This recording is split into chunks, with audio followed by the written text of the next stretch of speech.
ಬೊಮ್ಮಾಯಿಗೆ ಎರಡನೇ ಅಗ್ನಿ ಪರೀಕ್ಷೆ. ನಾಳೆಯಿಂದ ವಿಧಾನಮಂಡಲ ಅಧಿವೇಶನ. 6 ತಿಂಗಳ ನಂತರ ಕಾವೇರಲಿದೆ ಸೆಷನ್, ಸವಾಲಿನ ಅಧಿವೇಶನ.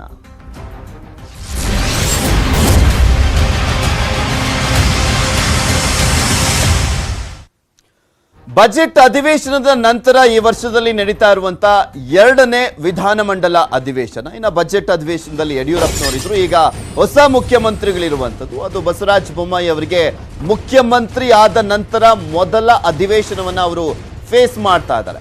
ಬೊಮ್ಮಾಯಿ ಸಿಎಂ ಆದ ಬಳಿಕ ಮೊದಲ ಅಧಿವೇಶನ ಇದು. ಸಿಎಂ ಬೊಮ್ಮಾಯಿಗೆ ಇದು ಸವಾಲಿನ ಸೆಷನ್ ಕೂಡ ಆಗಿದೆ. ಸರ್ಕಾರದ ಮೇಲೆ ಮುಗಿಬೀಳಲಿಕ್ಕೆ ವಿಪಕ್ಷಗಳು ಕೂಡ ಸಜ್ಜಾಗಿದ್ದಾವೆ.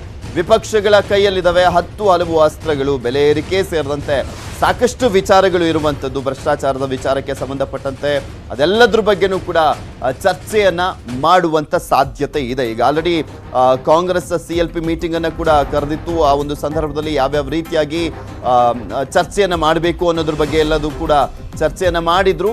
ಇನ್ನು ನಾಳೆ JDSನ ಶಾಸಕಾಂಗ ಸಭೆ ಕೂಡ ಇರುವಂಥದ್ದು. ಅವರು ಕೂಡ ಚರ್ಚೆಯನ್ನ ಮಾಡಲಿದ್ದಾರೆ. ಒಟ್ಟಿನಲ್ಲಿ ಬೊಮ್ಮಾಯಿಯವರನ್ನ ಇಕ್ಕಟ್ಟಿಗೆ ಸಿಲುಕಿಸುವಂತ ನಿಟ್ಟಿನಲ್ಲಿ, ಈ ಸರ್ಕಾರದ ಫೈಲೂರನ್ನ ಎತ್ತಿ ತೋರಿಸುವಂತ ನಿಟ್ಟಿನಲ್ಲಿ ಎರಡೂ ಪಕ್ಷಗಳು ಮುಗಿಬೀಳುವಂತ ಸಾಧ್ಯತೆ ಇದೆ.